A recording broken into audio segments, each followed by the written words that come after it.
दोस्तों नमस्कार। Dandiya online classes में आपका हार्दिक स्वागत है। अपने जो टॉपिक चल रहा था वैदिक सभ्यता। वैदिक सभ्यता में अपन ने बात करी थी भौगोलिक स्थिति के बारे में, आर्यों की भौगोलिक स्थिति के बारे में, राजनीतिक जीवन के बारे में, सामाजिक जीवन के बारे में। आज अपन जो धार्मिक जीवन के बारे में पढ़ेंगे। धार्मिक जीवन के अंदर जो वैदिक सभ्यता में आर्यों का जीवन कैसा था, धार्मिक के लिए कैसे कैसे किस हिसाब से था। मैंने आपको पहले भी ये बात बताता रहता हूँ कि अपने वैदिक काल को अपन ने दो भागों में बांटा गया था। दो भागों में, एक तो अपन ऋग्वेद काल के अंदर और दूसरा अपना उत्तर वैदिक काल का। मैंने उनका समय भी बताया था, समय कितना कितना था। अपन इधर बात करेंगे। देखो,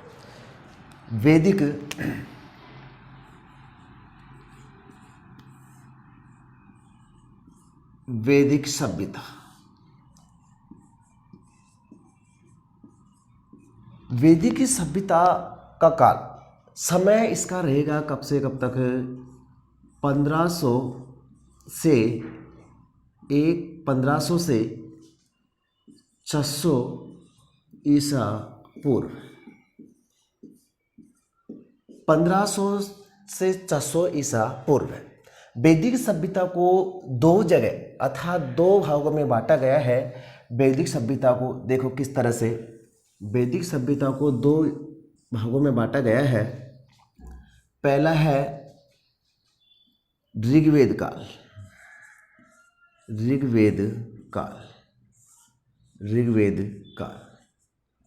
दूसरे की बात करते हैं तो वो रहेगा अपना उत्तर वैदिक काल।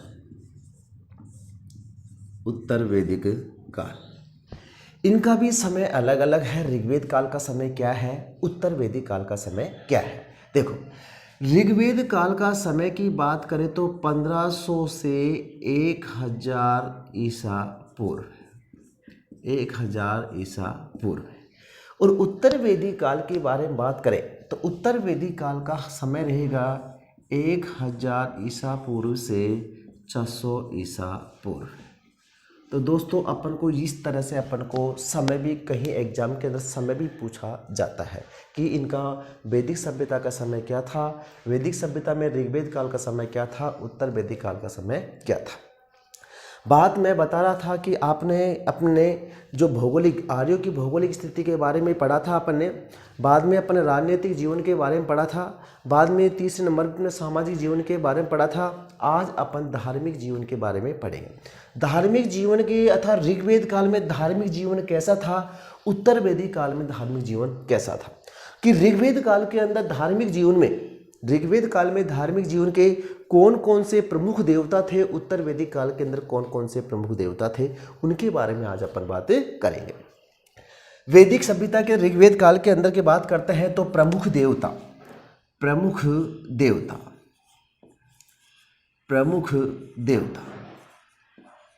देखते हैं।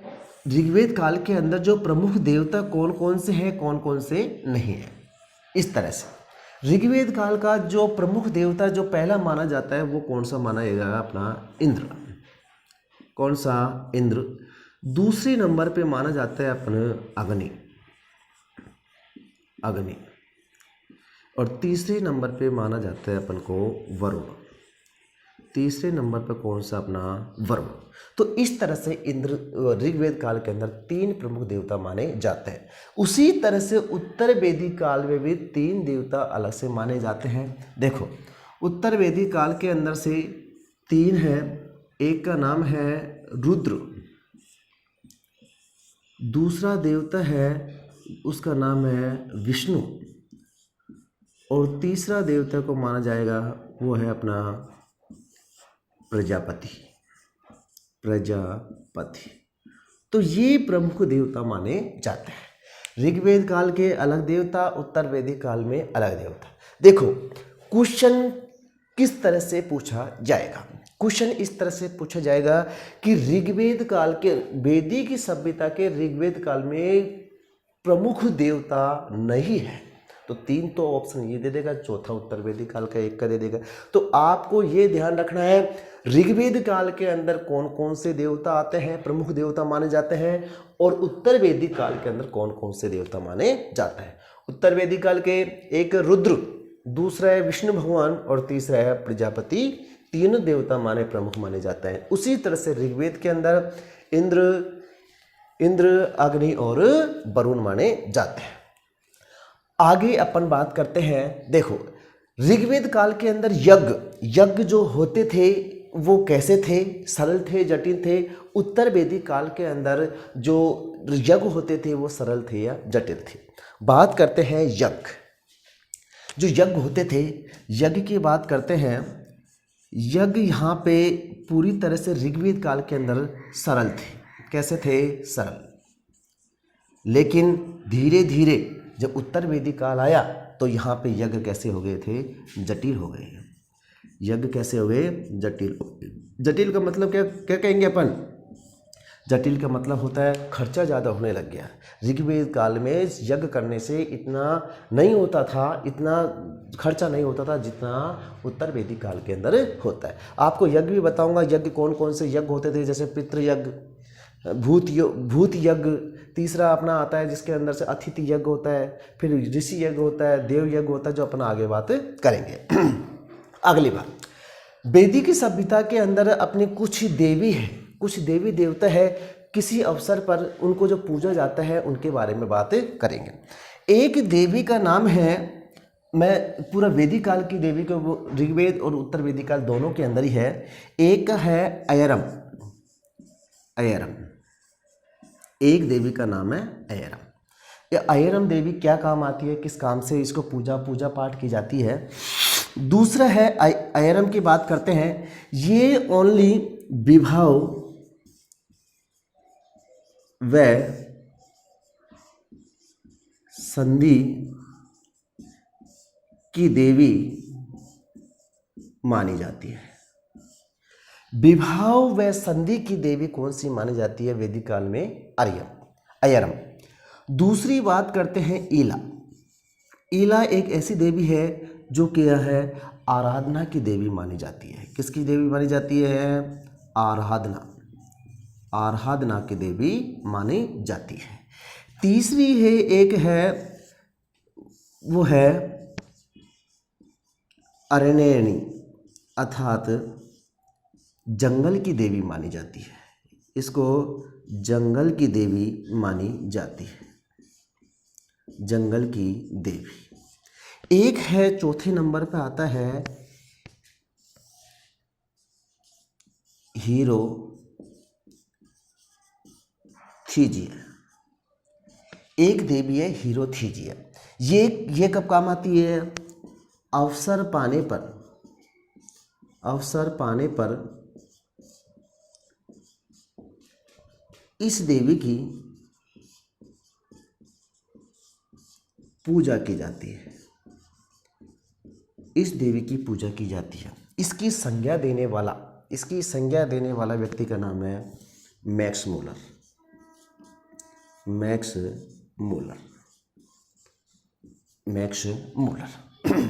अपन इसको दोबारा एक बार डिटेल से पढ़ते हैं। देखो, वैदिक सभ्यता का समय है 1500 ईसा पूर्व से 1600 ईसा पूर्व है।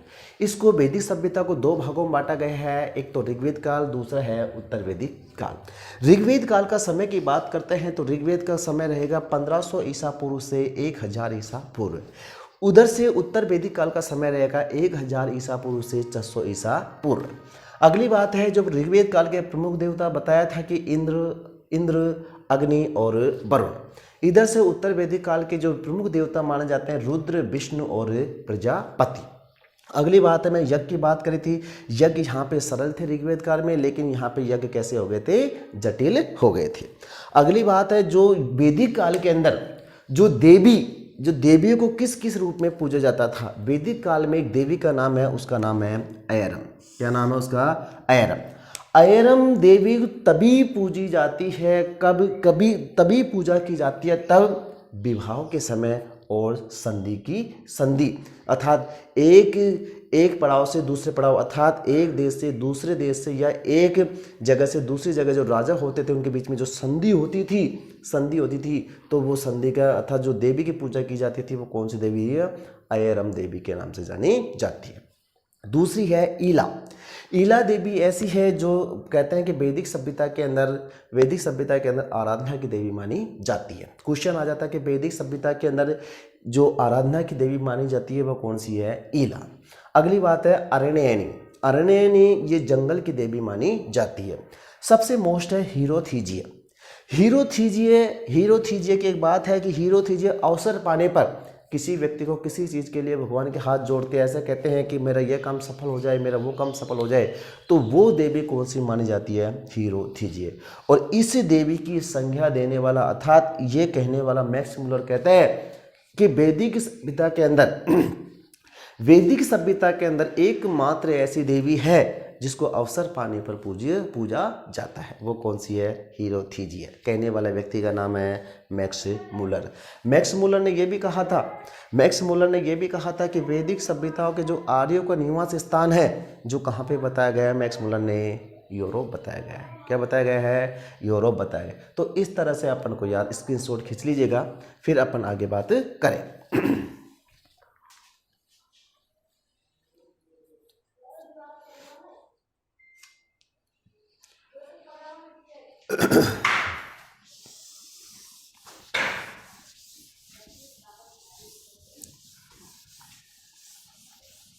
हाँ,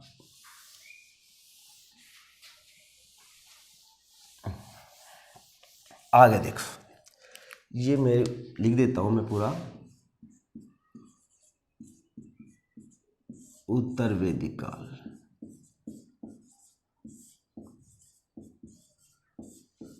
समय वही अपना 1000 से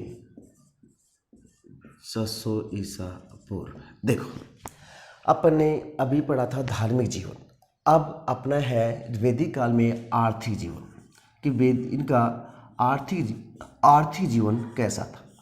आर्थिक जीवन वैदिक सभ्यता के अंदर जो आर्यों का आर्थिक जीवन कैसा था, उनका क्या कार्य करते थे? कृषि पशुपालन करते थे या फिर वह कृषि करते थे। उनकी अलग अलग ऋग्वेद काल में कैसा था, उत्तर वैदिक काल में कैसा था। प्रमुख व्यवसाय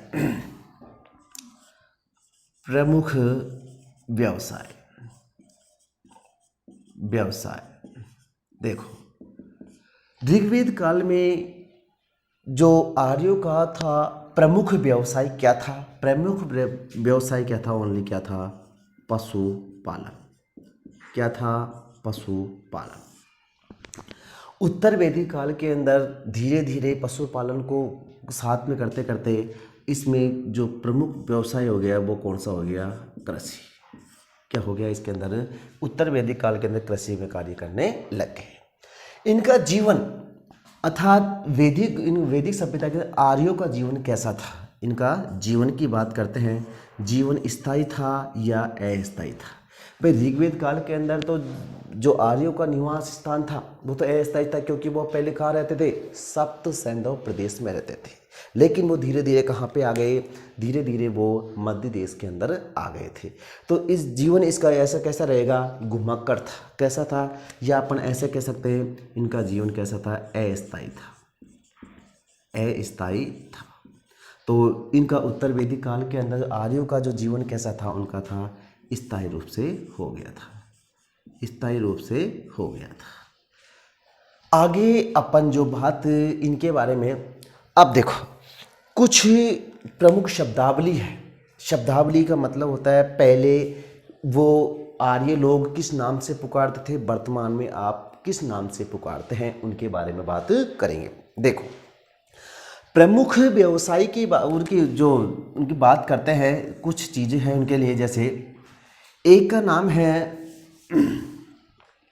सीर। देखो क्या होता है, पहले किस नाम से जाना जाता था? सीर। वर्तमान में इसको सीर को किस नाम से जाना जाता है? हल्के नाम से जाना जाता है। किस नाम से? हल्के नाम से जाना जाता है। एक है सीता। सीता को हम जो हल्की रेखा होती है, खेत के अंदर हल्की रेखा होती है, उसको किस नाम से जाना जाता है? सीता के नाम से जानी जाती है। एक है सकट।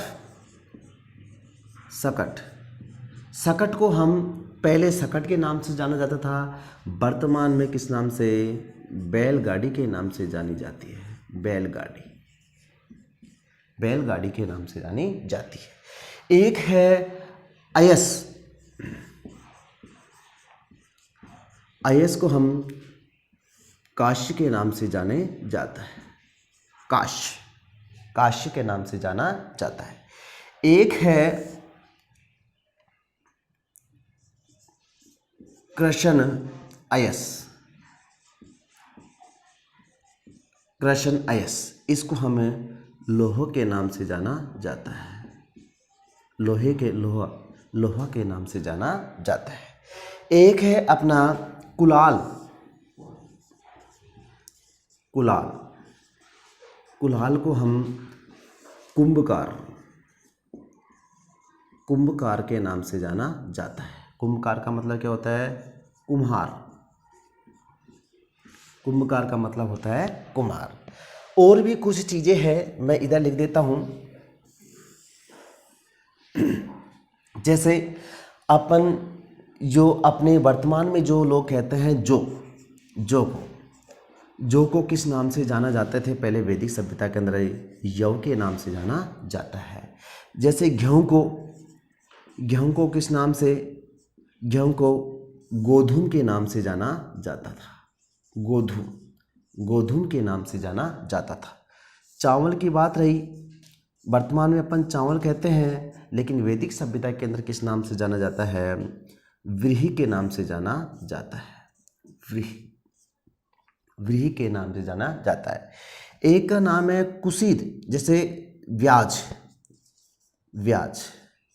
जिसको कुसीद के नाम से जाना जाता है। कुसीद। एक है कुसीदिन। कुसीदिन, इसको हम जो ब्याज का काम करने वाला, ब्याज का काम करने वाला व्यक्ति होता है, उसे कुसी दिन के नाम से जाना जाता है। तो दोस्तों, अपनी ये इतनी सी बातें हैं आर्थिक जीवन के अंदर। अपन और भी बात करेंगे, तो पहले अपन इनको देख लेते हैं किस तरह से है।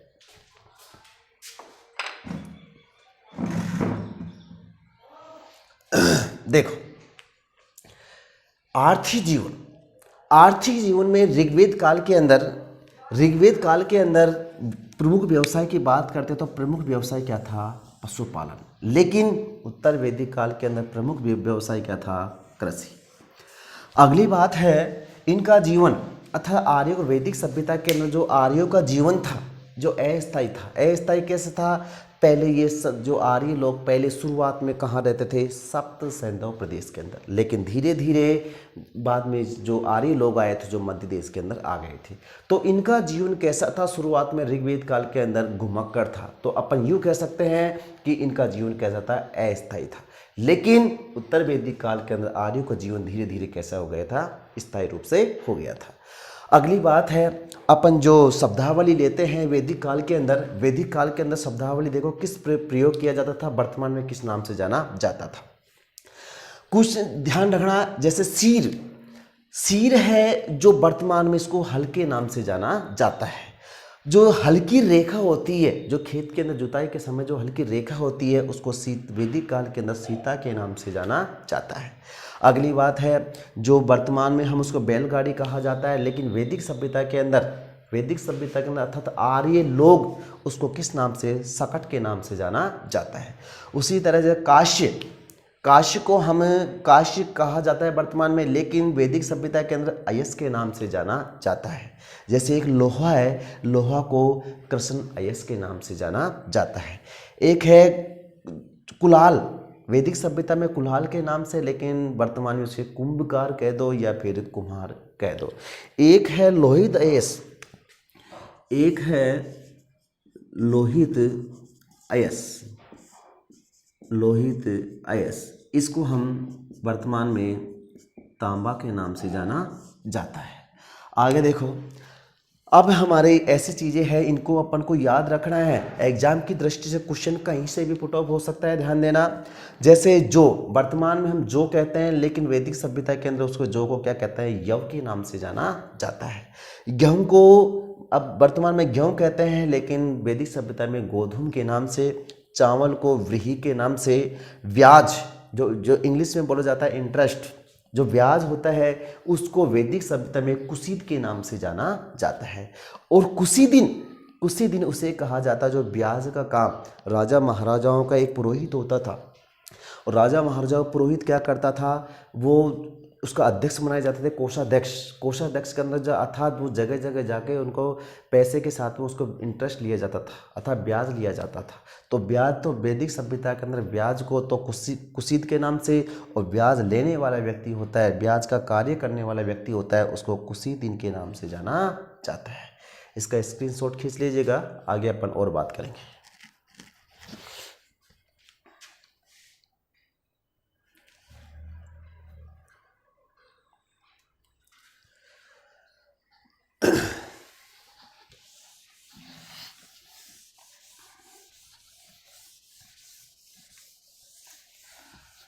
देखो, कुछ चीज़ें हैं वैदिक सभ्यता के अंदर ही, अपन बात इस तरह से नहीं करेंगे जैसे ऋग्वेद काल की, उत्तर वैदिक काल की।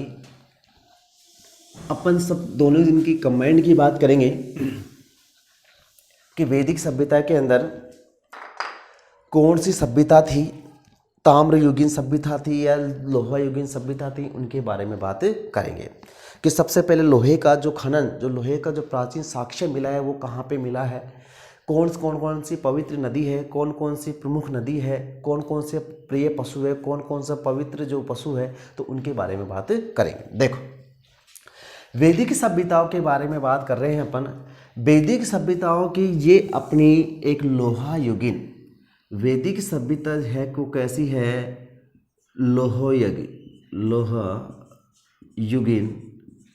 सभ्यता थी, लोहायुगीन सभ्यता है। ध्यान देना, मोस्ट क्वेश्चन है। अपन क्वेश्चन पूछा जाता है कि वैदिक सभ्यता ताम्रयुगीन, लोहायुगीन या कौन सी युगीन थी, तो लोहायुगीन सभ्यता थी। लोहायुगीन के बारे में बात करते हैं तो लोहा वे सबसे पुराना साक्ष्य भारत में कहाँ मिला था, कहाँ नहीं मिला था। एक है अतिरंज खेड़ा, कहाँ पड़ता है, अतिरंज खेड़ा। ये हमारे कौन से स्टेट के अंदर, यूपी के अंदर। अतिरंज खेड़ा लोहा का सबसे प्राचीन साक्ष्य, लोहा का सबसे प्राचीन साक्ष्य की बात करते हैं। वैदिक सभ्यता का जो सबसे प्राचीन लोहा का सबसे प्राचीन साक्ष्य मिलता है वो कहाँ मिलता है, अतिरंजी खेड़ा। और अतिरंजी खेड़ा कहाँ पड़ता है, यूपी के अंदर। बात करते हैं वैदिक सभ्यता की ही।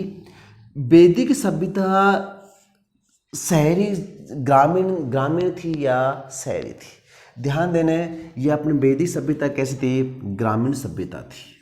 कौन सी थी, ग्रामीण सभ्यता।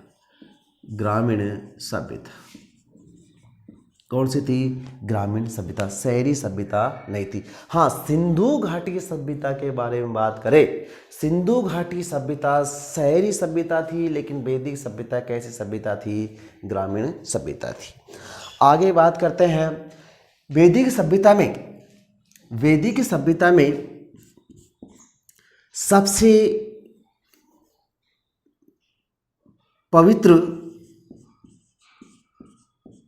पवित्र नदी की बात करते हैं और प्रमुख नदी की बात करेंगे। प्रमुख नदी, दोनों का ध्यान देना, कंफ्यूज होता है एग्जाम में, दोनों का कंफ्यूज है। पवित्र नदी, वैदिक सभ्यता की सबसे पवित्र नदी और वैदिक सभ्यता की सबसे प्रमुख नदी के बारे में बात करते हैं। पवित्र नदी के बारे में आ जाता है तो कौन सी रहेगी? सरस्वती, सरस्वती। ये सरस्वती नदी को हम इसको घग्गर नदी के नाम से जाना जाता है, जो हिमाचल से निकलती है। राजस्थान की बात करते हैं, राजस्थान के हनुमानगढ़ के टिब्बी नामक स्थान में प्रवेश करती है और टिब्बी नामक स्थान हनुमानगढ़ गंगानगर में बहती है। और ध्यान देना, ये पाकिस्तान तक फोर्ट अब्बास तक पहुँच जाती है हमारी ये सरस्वती नदी। और फोर्ट अब्बास में इसको हम सरस्वती नदी के नाम से ना जानकर इसको हकरा नदी के, पाकिस्तान के लोग इसे हकरा नदी के नाम से जाना जाता है। प्रमुख वैदिक सभ्यता के प्रमुख नदी की बात करते हैं तो प्रमुख नदी कौन सी है? इसमें सिंधु नदी है। कौन सी है? सिंधु नदी। ध्यान देना, वैदिक सभ्यता के अंदर ही सिंधु नदी को वर्तमान में सिंधु नदी कहा जाता है और वैदिक सभ्यता के अंदर भी सिंधु नदी कहा जाता है। अगली बात करते हैं प्रमुख पशु, प्रिय पशु की बात करते हैं। प्रिय पशु कौन सा है इसमें? वैदिक सभ्यता के अंदर घोड़ा। कौन सा है? घोड़ा। और अगर पवित्र पशु की बात करते हैं, तो पवित्र पशु कौन सा हो जाएगा इसमें? गाय। कौन सा हो जाएगा? गाय। गाय को जो शब्द प्रयोग किया गया था अगन्या, वैदिक सभ्यता के अंदर जो गाय का जो शाब्दिक रूप, गाय का जो शब्द प्रयोग किया गया था वैदिक सभ्यता के अंदर अघन्या, अर्थात किसी का वध ना हो। तो ध्यान देना, अगर बात करते हैं, ये हमारी दो नदी हैं जो ऋग्वेद में कितनी बार उल्लेख हुआ है, कितनी बार उल्लेख नहीं हुआ। एक नदी का नाम है गंगा नदी और दूसरी नदी है एक यमुना नदी। ऋग्वेद काल के अंदर गंगा नदी का जो उल्लेख कितनी बार, क्वेश्चन पूछा गया है गंगा नदी का उल्लेख ऋग्वेद में कितनी बार हुआ है, तो ध्यान देगा हमारी गंगा नदी का ऋग्वेद के अंदर एक बार उल्लेख हुआ है, लेकिन यमुना नदी का कितनी बार उल्लेख हुआ है? 3 बार इसका उल्लेख हुआ है। अगली बात, वैदिक सभ्यता के अंदर जो युद्ध होते थे, क्या होते थे? युद्ध होते थे, वो किस कारण से होते थे? लेकिन युद्ध का जो शाब्दिक रूप अर्थात युद्ध का जो शब्द प्रयोग किया जाता था, युद्ध का पहले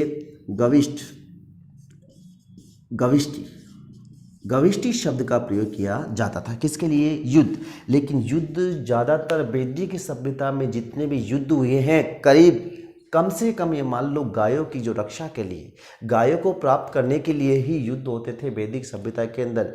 जैसे वर्तमान की जो अपने हल्दी घाटी का युद्ध हुआ था, वो अपना क्षेत्र अधीन करने के लिए होता था। जो अपना मध्यकाल की बात करें तो मध्यकाल के अंदर जितने भी युद्ध हुए तो अपना क्षेत्र अपनी तरफ करने के लिए होता था, लेकिन वैदिक सभ्यता के अंदर युद्ध होते थे वो गायों को प्राप्त करने के लिए होते थे। तो दोस्तों इतनी सी अपन दोबारा एक बार देख लो, वैदिक सभ्यता कैसी थी? लोहा युगीन सभ्यता थी, ना कि वो कोई ताम्र युगीन सभ्यता ना होकर। अगली बात है वैदिक सभ्यता, जो लोहा युगीन का जो साक्ष्य मिला है वैदिक सभ्यता के अंदर, जो अतिरंज खेड़ा कहाँ पे है? यूपी के अंदर। वैदिक सभ्यता शहरी सभ्यता ना होकर कौन सी सभ्यता थी? ग्रामीण सभ्यता थी। कौन सभ्यता थी? ग्रामीण सभ्यता थी। नदियों की बात करते हैं, सबसे पवित्र वैदिक सभ्यता की सबसे पवित्र नदी की बात करते हैं। पवित्र नदी कौन सी है? सरस्वती। लेकिन प्रमुख नदी कौन सी है इसमें? सिंधु नदी है। अगली बात है प्रिय पशु, वैदिक सभ्यता का प्रिय पशु की बात करते हैं तो घोड़ा, और पवित्र पशु की बात करते हैं तो गाय। गाय शब्द का प्रयोग किस नाम से किया गया वैदिक सभ्यता में? अघन्या के नाम से किया गया है। युद्ध शब्द किसके लिए कहा गया वैदिक सभ्यता में? युद्ध आप वर्तमान में अपन युद्ध कहते हैं, लेकिन वैदिक सभ्यता के अंदर युद्ध को हम किस गविष्ट के नाम से जाना जाता है। इधर से हमारे गंगा नदी का ऋग्वेद के अंदर कितनी बार उल्लेख हुआ है? 1 बार। लेकिन यमुना नदी का कितनी बार हुआ है? 3 बार इसका उल्लेख हुआ है। इसका स्क्रीनशॉट खींच लीजिएगा। आगे अपन बात करेंगे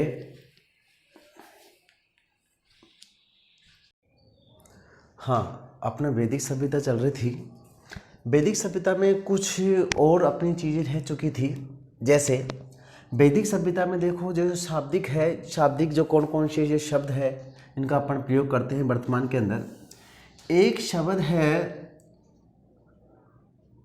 बहतू, एक शब्द है बहतू, एक है स्पर्श, स्पर्श नहीं है स्पर्श है, एक है बहतू के नाम से, तीसरा है एक अमाजू, अमाजू, एक है नरपत। देखो वैदिक सभ्यताओं के अंदर इन शब्दों का भी प्रयोग कहाँ कहाँ होता था, कहाँ कहाँ नहीं होता था। देखो स्पर्श जो वैदिक सभ्यता, मैं लिख देता हूँ यहाँ पे, वैदिक सभ्यता, वैदिक सभ्यता में जो अपनी जो शब्द प्रयोग करते थे स्पर्श, स्पर्श वैदिक सभ्यता में गुप्तचर को कहा जाता था। गुप्तचर, गुप्तचर वर्तमान में अपन गुप्तचर के नाम से जाना जाता है, लेकिन यहाँ पे अपन वैदिक सभ्यता में इसको स्पर्श के नाम से जाना जाता था। बहतू को किस नाम से जाना जाता था? कन्या के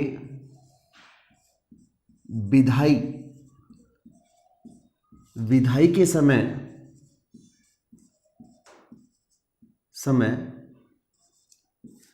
जो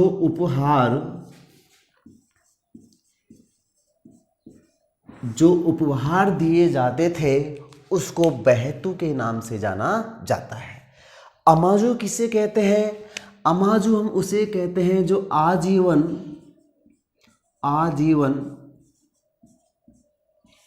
अविवाहित जो कन्या होती थी उसे अमाजू के नाम से जाना जाता था। नरपत किसे कहा जाता है? जो पारिवारिक सदस्य होता था, पारिवारिक जो सदस्य होता था उसे नरपत के नाम से जाना जाता था। ऐसी शब्दावली को आपको एग्जाम की दृष्टि से भी याद रखनी है। तो दोस्तों आज अपन इसकी थोड़ी सी बात हो रहेगी अपनी कि वैदिक सभ्यता के अंदर ऋण कितने होते थे और पितृ और ऋग और यज्ञ कितने होते थे, उनके बारे में बात करेंगे। देखो वैदिक सभ्यता के अंदर जो ऋण होते थे कितने? 3। कितने ऋण होते थे? 3 ऋण होते थे। और यज्ञ होते थे, कितने यज्ञ होते थे? 5 यज्ञ होते थे। कितने यज्ञ होते थे? 5 यज्ञ होते थे। आपको याद रखना है ऋण कौन कौन से हैं, यज्ञ कौन कौन से हैं। देखो ऋण पहला होता है अपना एक देव ऋण। कौन सा ऋण? देव ऋण होता है। दूसरा होता है अपना ऋषि ऋण। और तीसरा होता है पितृ ऋण। ये अपने 3 ऋण होते थे। यज्ञ की बात करते हैं तो यज्ञ भी अपने कितने होते हैं? 5। देखो वही अपने इसी के अनुसार पहला देव ऋण, देव यज्ञ, दूसरा ऋषि यज्ञ,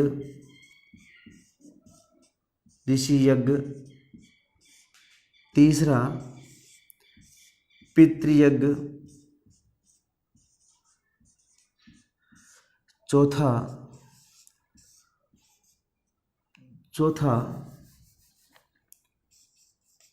भूत यज्ञ और 5वां पहला देव ऋण हो गया, दूसरा ऋषि ऋण हो गया, यज्ञ हो गया, पितृण हो गया, भूत यज्ञ हो गया, 5वां है अतिथि यज्ञ। कौन सा हो गया? अतिथि यज्ञ। तो दोस्तों आपको ये याद और रखने हैं कि ऋण। बात करते हैं आगे अपने संस्कार। वैदिक सभ्यता के अंदर जो संस्कार होते थे, क्या होते थे? संस्कार होते थे। संस्कार का अगर शाब्दिक अर्थ पूछा जाता है कि संस्कार का शाब्दिक अर्थ का मतलब होता है शुद्धिकरण। और ध्यान देना संस्कार कुल कितने होते हैं, आपको ये भी ध्यान रखना है कि संस्कार कुल कितने होते हैं? 16 संस्कार होते हैं। तो आपको इस तरह से आपको याद रखना है। ऋण 3 होते हैं वैदिक सभ्यता के अंदर, और यज्ञ कितने होते हैं अपने 5। 3 तो इस तरह से याद रखना है कि देव ऋण, ऋषि ऋण और पितृ ऋण।